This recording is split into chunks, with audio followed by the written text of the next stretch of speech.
right, everybody.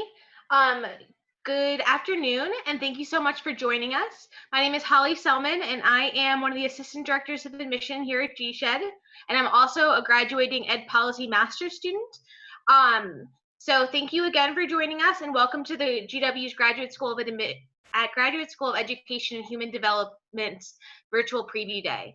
As many of you know, our school is one of the 14 within the George Washington University. Located in beautiful downtown Washington, D.C., our programs focus on preparing students, special educators, counselors, education experts, and organizational leaders. There is truly a program for everyone. Today, we are joined by 5 current GSHED students. This panel represents the amazing diversity of students we have here at GW. They are representing programs from across GSHED and are excited to answer your questions and share their experiences. Please feel free to write any questions you have in the chat or Q&A function on Zoom. My colleague Ben will read the questions aloud to our panelists. Thank you again for joining, and I will hand it over to Ben to begin our student panel. Thanks, Holly. Hi, everyone. Thank you all for joining us today for our current student panel. I'm excited to get started. My name is Ben. I'm on the admissions team here at the Graduate School of Education and Human Development. And I wanted to congratulate you all on being here today with us. So I'm just going to start with the first 2 questions, and that'll open it up to any questions from the audience. So if you can put your questions in the chat, or I know there's a Q&A function here with Zoom, you can go ahead and do that, and I'll read off your questions as we go. But I'll start here with Jessica Hurt. So Jess, in a few sentences, please tell us your name, program, and why you picked GSHED. Yeah, first, hi everybody. Thanks so much for joining. I know this isn't the most ideal situation, but we're excited to share our experiences with you all. My name is Jessica Hurt, like Ben said, and I am in the Elementary Education Master's Program at GSHED. One of the major reasons why I chose GSHED is because of the faculty and the internship opportunities. So from the first moment or semester in the program, you are in the classroom working with students, and that takes you through the entire program. So I've been in the classroom each semester for at least 16 weeks, which is very exciting, and not a lot of programs in the area offer that kind of internship opportunities. But with our faculty and the network that they have created, we are then able to take that into the workforce and try different school systems and work with different students. And so that's really why I chose GSHED.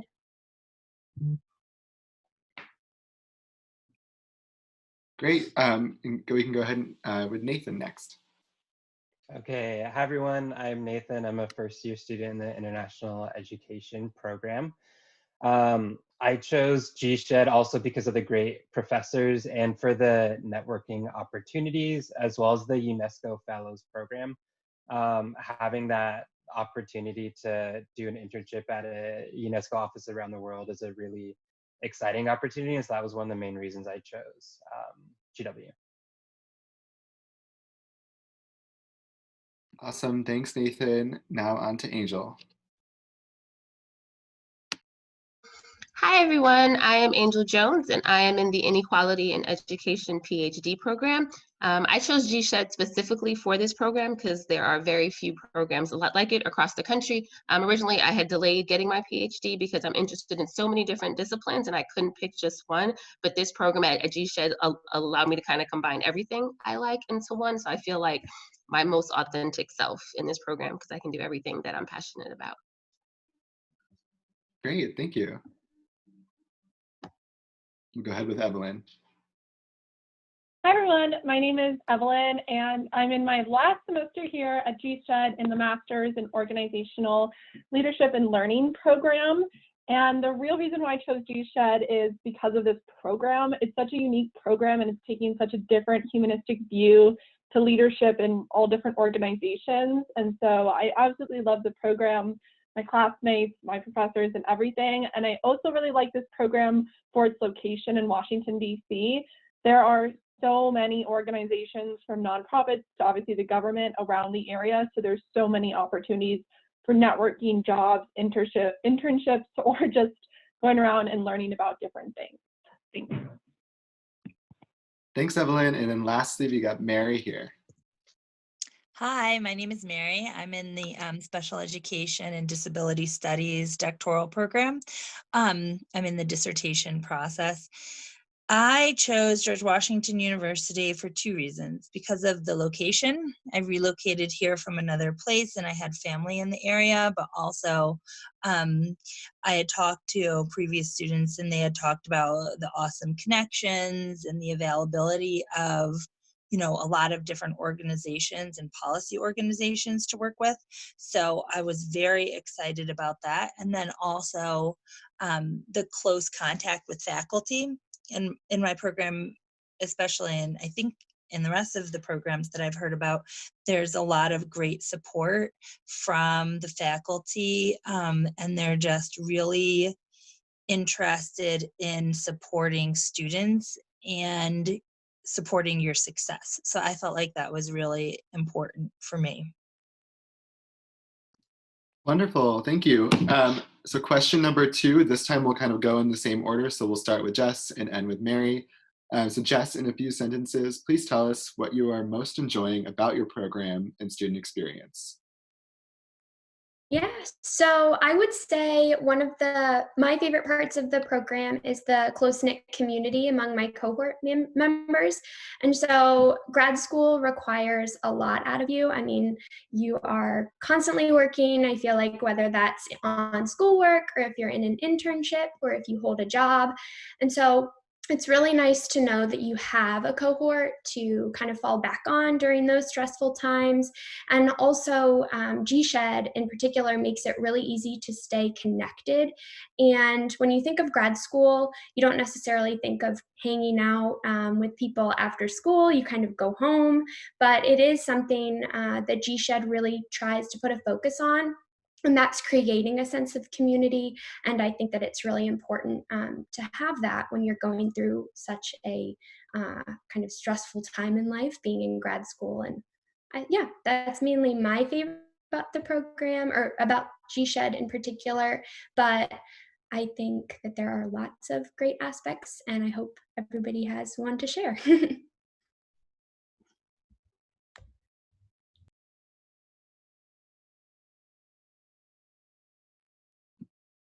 Nathan's turn. Okay, honestly, I was going to say the same exact thing. I expected grad school to be really competitive, and I found that that's not true at all with my cohort. In the international ed program, almost every student has had an international experience, and we're almost all have had experience in different countries. So everyone brings this really unique perspective to our courses. And I learned so much, not from the professors only, but from a lot of students in my cohort as well. And then kind of speaking on that, I found that the professors are really devoted to us. It's not so much they're focused on their research, but they're really focused on us and helping us both academically and professionally. Great, and we'll go to Angel next. I definitely agree with that. When I think about the relationships that I have with certain faculty members, at GW, I feel incredibly fortunate. And I think what excites me the most is that there are people that have kind of poured into me that aren't even in my program, which I feel like has been really great. So for example, the chair of my dissertation isn't even in my program, and she takes care of me on a regular basis. So yeah, I feel like in terms of that, it's been a super great experience. I think I'm next. So with this program and with my experience in GSHED, I really appreciate all my classmates. I learn probably almost more from them than I do even my faculty, although they're great too. So I think the school does a really great job for selecting students into the program who are diverse and have so many different experiences, but also have some things in common in terms of values, what they want to learn and what they want to do. So that's really great. And also I work full-time, and so I'm a part-time student, and GSHED is really great about that. I know a lot of other students who work full-time, or even maybe they work part-time and do school part-time, however that works. Pretty much balancing school and work is really, I feel, possible with this program, and I'm really fortunate I'm somewhat able to keep sane. Not always pretty, but it definitely works well. So thank you, G-Shed. And now we have Mary. Sorry, I'm a little slow on the unmuting.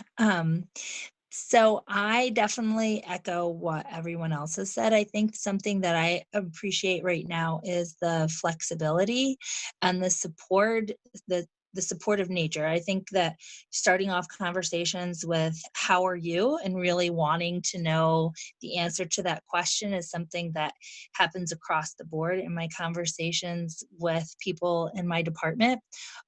Also, I work full time and I have 2 small children. So I appreciate that a lot of the faculty and other people around the community understand sort of what that means and also understand, I mean, in the program itself, it's flexible in terms of allowing students to study with full-time jobs, but also just the personal touch of asking people how they're doing and really being concerned with, you know, emotional well-being, mental and emotional well-being.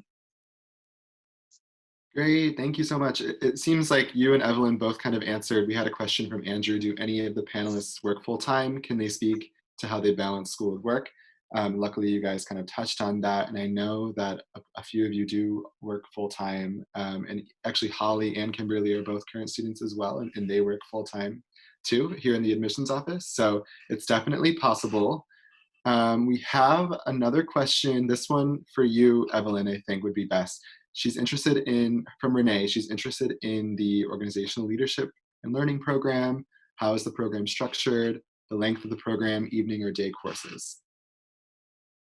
Great question. Well, hi, Renee. So for this program, if you work full-time or a part-time student, or I guess regardless if you're a part-time student, it's going to take you 5 semesters to complete. But I believe if you're taking the program full-time, which would be 3 classes a semester, I think you can finish it up in about 3 semesters, maybe a little more with the 4th. I'm sorry, now I'm blanking on the question. Wow, I clearly haven't interviewed much. Was there a second part? Sorry, Ben. Yeah, no, that's pretty good. They asked evening or day courses, and I can answer that. It's all evening courses. They're all evening courses, yeah. So that's how I'm able to work and do class at the same time. All the classes are evening.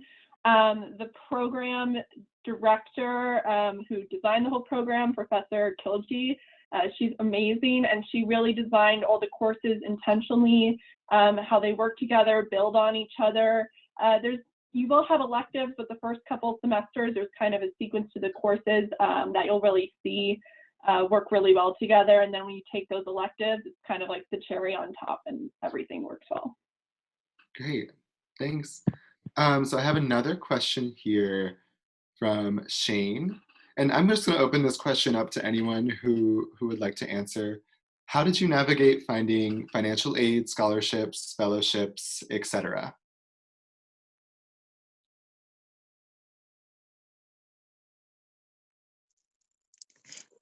I can talk about what I did personally. I received some funding from G-Shed my first year, and then the second and third and fourth year, and I'm in my 5th year. I was working. The first year I was a full-time student, so I had my tuition covered, so I did that, and then I got involved. This is for the EDD program, and then I got involved in various research projects, and each year I applied for various scholarships through the office. I think it's graduate fellowships and scholarships. And I applied for as many of those as possible, and each year I got a few, so that helped with some of the tuition, and then I took out some student loans, and then eventually got a full-time job working for the university, which then helps pay tuition through the tuition remission program. So I think everyone's journey is different, but if that helps in any way, I kind of like just pieced things together as I could. Yeah, that's really helpful. Thank you. Let's see here. This one's for Nathan. So this question, how many students are in your international education cohort? And can you talk a little bit about the UNESCO Fellowship Program and opportunities to pursue research with professors? Yeah, so I think, I don't know, you guys might have the exact number. There's around 30. That's not, yeah, a little 30 to 40. Mhm. So it's a good chance you can and you probably will meet everyone, which is something that I really like. The UNESCO Fellows Program is a program that you get sent to a UNESCO office overseas and you work there over the summer. And so it's a really great opportunity if you're looking to go into an international organization or if you want more development work. I know not all of the offices deal with international ed. So the office is already set. So if you are going to apply, you want to make sure you're applying to one of the offices that is in the type of work that you want to do. And what was the end of that question? Can you talk a little bit about opportunities to pursue research with professors?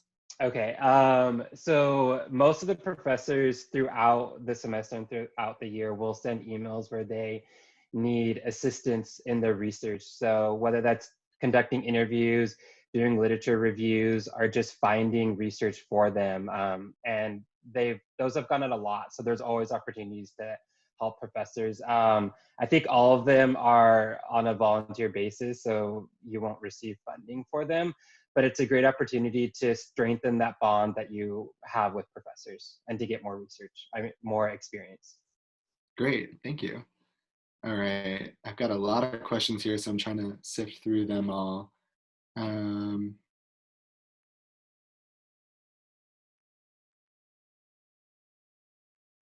This is an interesting question from Mary Grace. She's wondering what everyone experiences has been during this quarantine time and taking coursework online, and what that's kind of looked like for you this semester and then possibly over the summer term. And I'll kind of open that up to anyone who... I can start. So again, this is a crazy time, so we have to be we have to give our professors a lot of grace in transferring all of the coursework that they've created for the face-to-face format to the Blackboard sites or Zoom, whatever your professors choose to use. I feel like we didn't skip a beat. It may have taken a few days to get everybody on board and say, okay, everybody get on your Blackboard site. Now start discussing. I mean, in my cohort, we've done just Zoom virtual happy hours to kind of talk about what we're going through and what our experiences are in this time. I'm not sure if any of your internships have been canceled, but I was in my 16-week teaching internship with fourth graders, and so I had to stop that. I'm not allowed back at this school because of COVID-19, but our faculty helped us get school emails so that we can stay in contact with our students. I mean, they are really going above and beyond for us, and I feel like even though we want to say the semester's kind of over because it's really difficult, what we're going through, we haven't really skipped a beat. I mean, I'm still communicating with all of my classmates and faculty, so it's been really great. Great, thanks, Jess. So I have another good question coming up. I just want to remind everyone, all of our panelists are here on the screen, and if you put your mouse over their video, you can see their name and their program.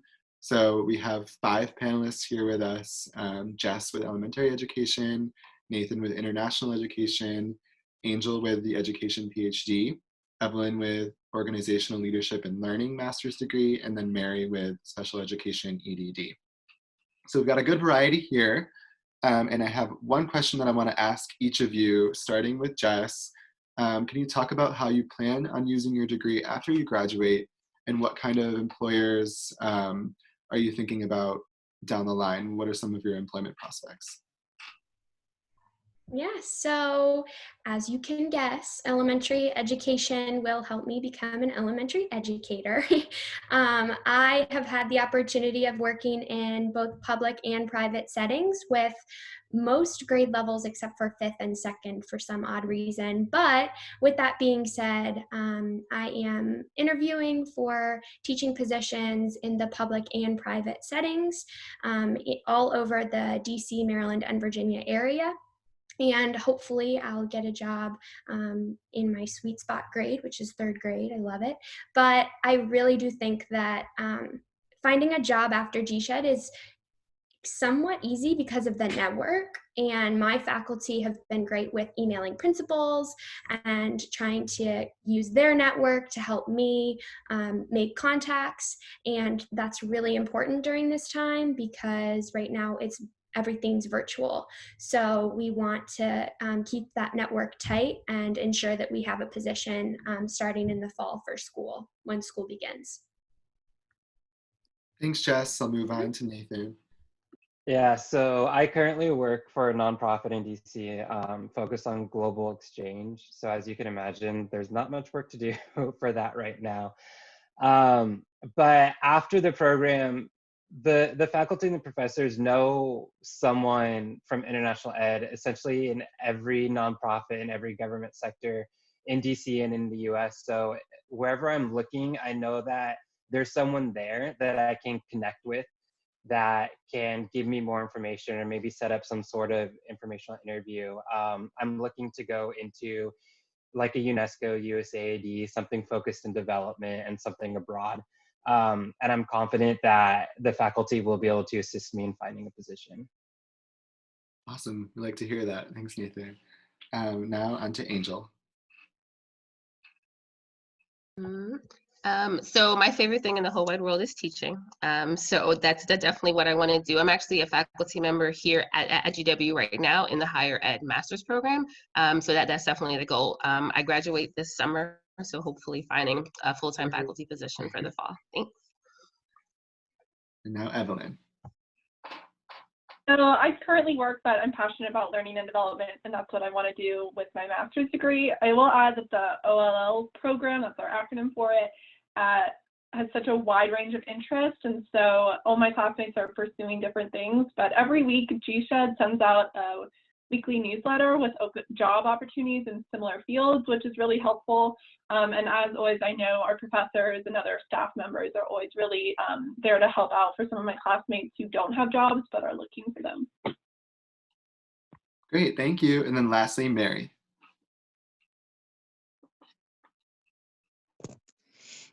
Yeah, I'm hoping to get a faculty position somewhere as well. I know that with the nature of an EDD program, it would be feasible to get a job working in, a district office somewhere, or even in the policy realm. So there's a lot of flexibility, but for me personally, I've tried to tailor my experience with the help of my advisor more towards working in higher ed at a teaching university.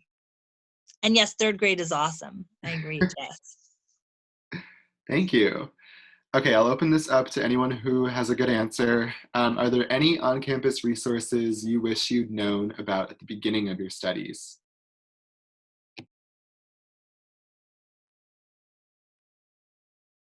Or any advice maybe that you can give to incoming students?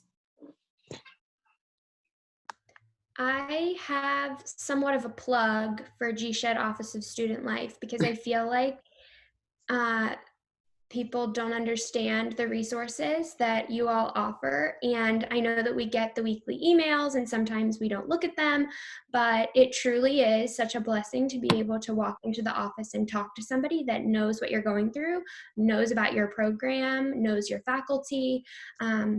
I don't hear a lot of my friends who are in grad school getting that same experience. And I know that if I email my student services representative, I'll get an email back within 24 hours. And that's a really nice, really nice thing to know, especially when the world moves so quickly and internships move quickly and you need answers fast. I'm not saying or I'm not saying that instant gratification is necessary, but GShed OSL really does offer a lot of those great things.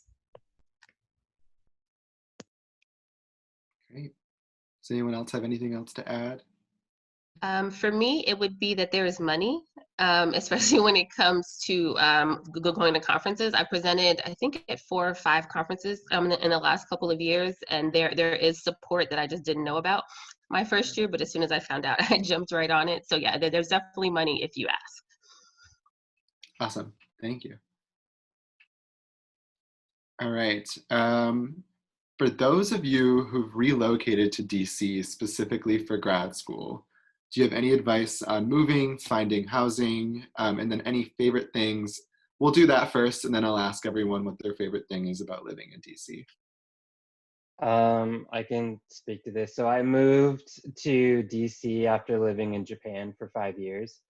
And I came to DC without ever stepping foot in the city or knowing anyone who lived there.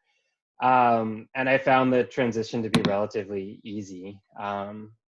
For housing, I went through, so GW has like a off-campus housing website that sets you up with people, so you can email different people and you can find housing through that, which is where I found my current place.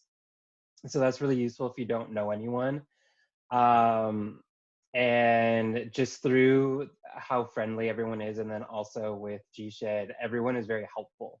So if you're worried about finding a place to live, or if you're worried about making connections before you come to DC, GShed and then the community does help. Great. Yeah, and to piggyback off of that, I know I was just looking up the name of it. On Facebook, it's called DC, Northern Virginia and Maryland Housing, Sublets and Apartments, I think. And people are posting nonstop with pictures of their apartments and the price that they're looking for, and if they're looking for roommates or just somebody to fill a room. And so that's a really great resource too. I think there's a ton of those types of resources on Facebook. And now, since you can't visit the apartments due to COVID-19, they're taking people on virtual tours of their house, which is pretty cool. So just a small little plug. And Thanks, Jess. I'll add super quick, because I moved to DC from San Diego, and I used, which I never thought I would use, Craigslist, which typically I have very negative connotations with, but in DC, especially for group housing, which is really popular, so it's like a row house where multiple people will live in, they really tend to use Craigslist, and it's very, to be honest, it's affordable for grad students. And so I would use Craigslist, of course, same with Facebook and everything, exercise caution, but that's a really popular way, and they take it seriously. Like, you'll have to almost complete like an application of you know, your sleep preferences, hobbies, and things, but that's how I found where I live, and it's worked out well. Awesome. Thanks, Evelyn. Yeah, I'll add here, we actually have a few presentations on our preview day webpage that you can find on our website that will help with housing and things of that nature. I actually presented the one on living and learning in DC. So if you want to click on that one, you'll learn a little bit more about DC area and living and finding housing and things like that. But I know a lot of our panelists actually touched on things that are in the presentation. So that's great. I'm going to continue with our questions here. Let's see.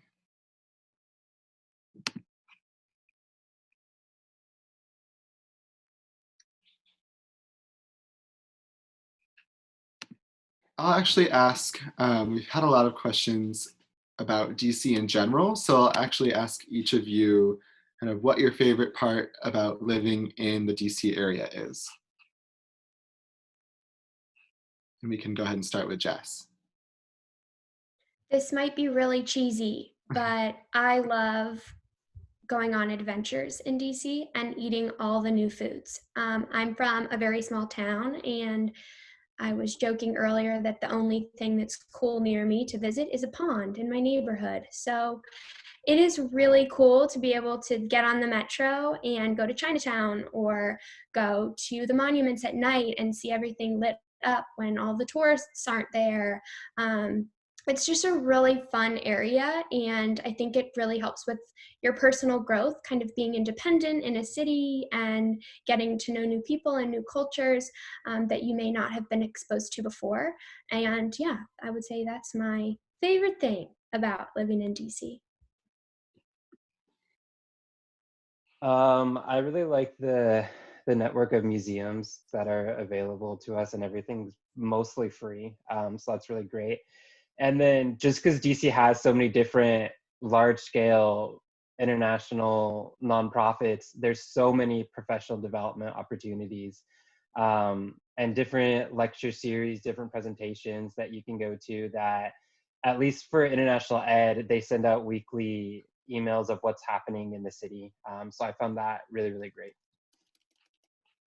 Thank you. So I will admit that as a PhD student, I have not explored the city as much as I would like to, but you should totally do it when you get here. But I think for me, my favorite thing has been how many other colleges and universities are in the area. I feel like that's allowed me to really build a bigger network in terms of both peers and faculty members. So like one of my mentors is at the University of Maryland. I've been able to teach there as well. So that part of it for me has been really cool.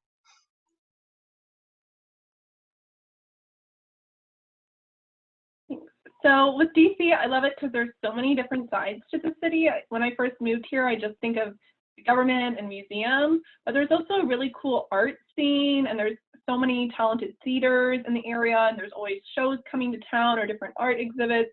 And second, what Nathan said, that a lot of it is free, which is so awesome.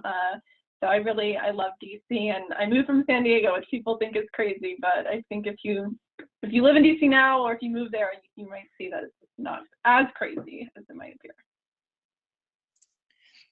Yeah, I think that now I'm spoiled. I don't like to pay for museums because we have the best museums anywhere and they're all free. So going and taking advantage of the Smithsonian network, and also the great food and the great music concerts. I mean, because DC, it's a small city, but we get at all the musicians come here and do their concerts because there's a lot of money and they can make a lot of money here.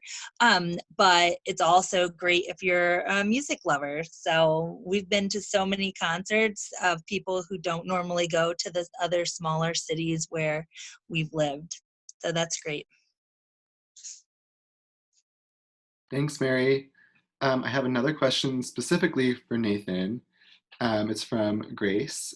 She wants to know, she saw that you have to choose a subspecialty within the program, and she wants to know how you went about deciding on which of the specialties was the right one for you, and what was the guidance provided by your advisors. I knew when I applied what I wanted. So it was very easy for me to decide which was the development side. I don't know if you have to decide right away or if you can wait until you've taken some courses. One of the first courses that you will take is an intro to comparative and international education. And that'll really show you all the avenues that this degree can take you. And so that's a good course to figure out which part of the master's program you want to go into. And the faculty is great in helping you decide. There's 4 main ones, and each one kind of focuses on a different area. And they will help you kind of find your thoughts and figure out what you want to do. Great, thank you. Let's see, this one is for our doc panelists, Angel and Mary. How common is it to collaborate with professors at other local universities on research? And then I guess talk about a little bit about your research experience with faculty at GW as well. Well, Mary, go for it. You can go first. I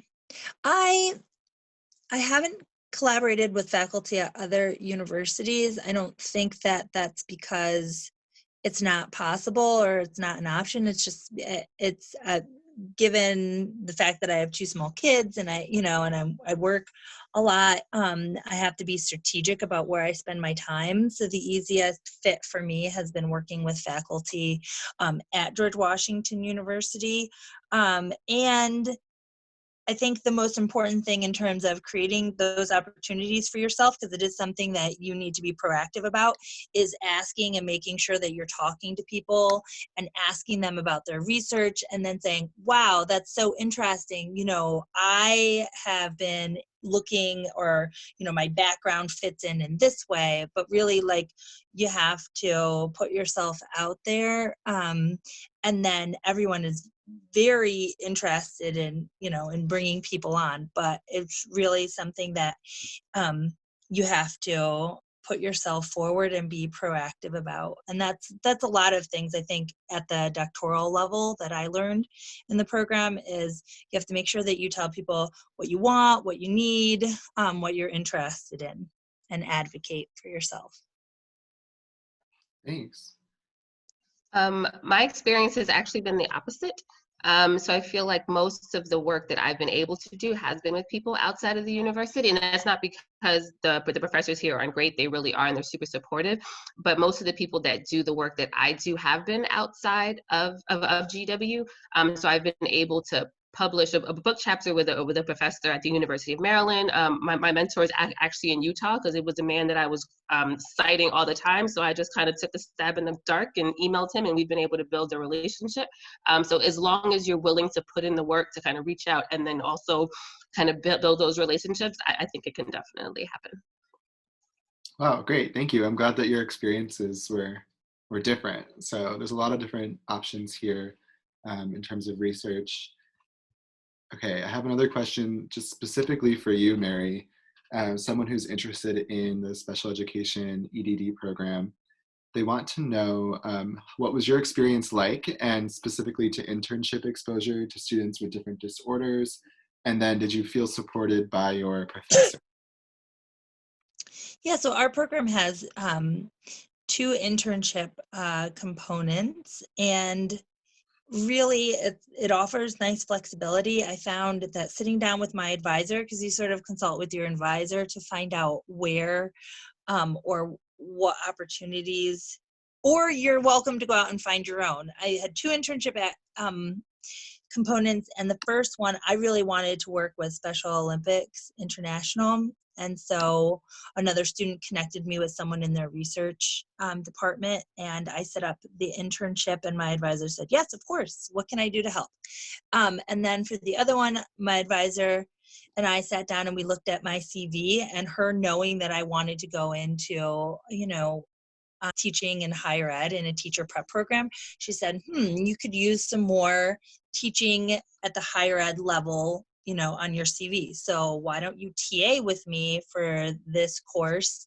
And so there's a lot of flexibility in what your internship can be, depending on what you want to do. We have other students I know that I'm friends with that have done policy. They're really interested in policy, so their internship opportunities were all around policy and working with different organizations. So I think it's flexible, and again, being proactive and sort of deciding what you want to do is always great, and saying, I'd really like to do this, and then you can either make the connection or you can say, I need help in getting into that organization.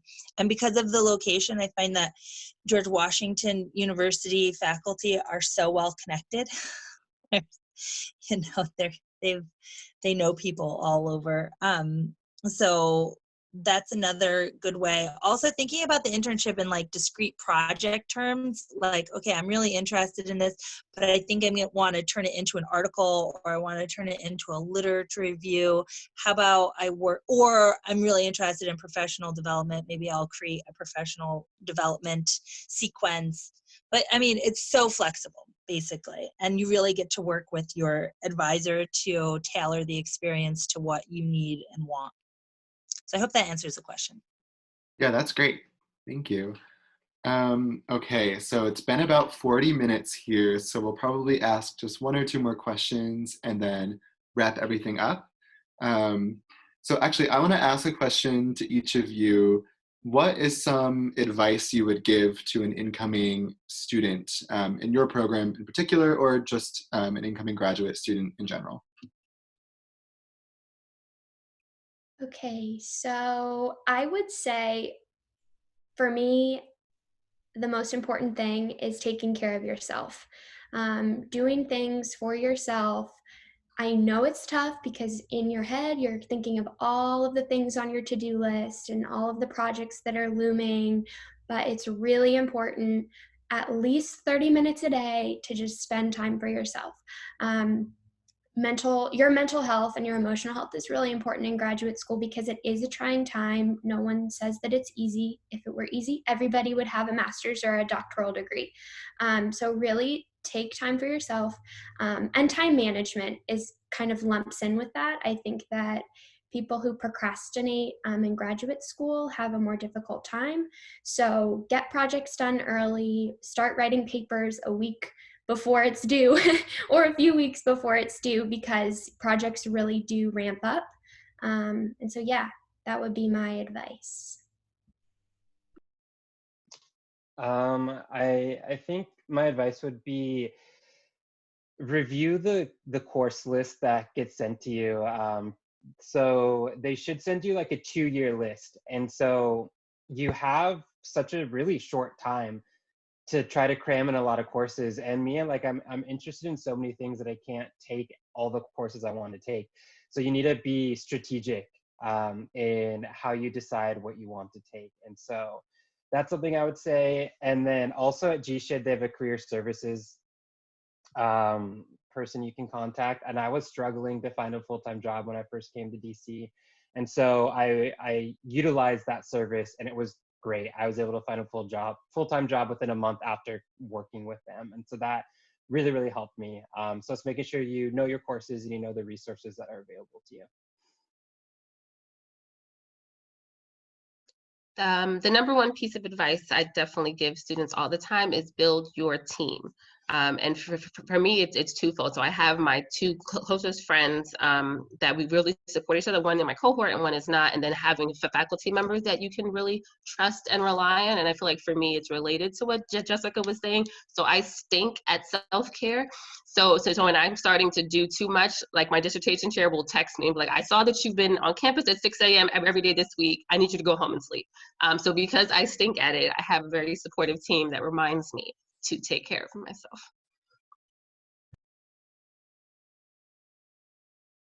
I would recommend really building a connection with your professors, which is really easy here. But for me, I went to a large undergrad and like they had like office hours, there'd be a line out the door. I never really interacted with my professors, and here you're in such small rooms.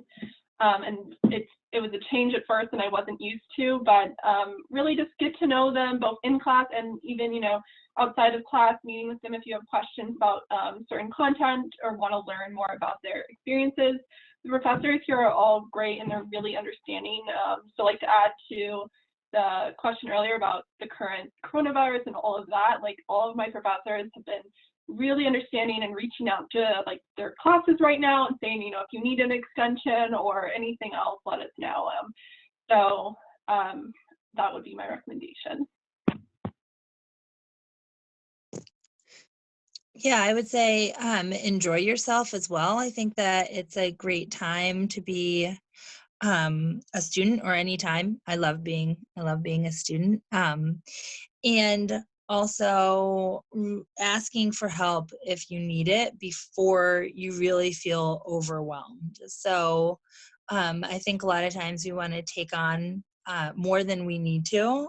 And like Angel said, there's a lot of support if you're building your team, and there's a lot of people who want to be a part of your team and who want to support you. So, you know, if you're feeling stressed out, make sure that you talk to somebody. If you're feeling overwhelmed, make sure you say that and ask for help. And I'm sure that you'll be overwhelmed with the response that you get of people who want to support you and make sure that you're successful. So have fun and ask for help if you need it. Thank you, everyone.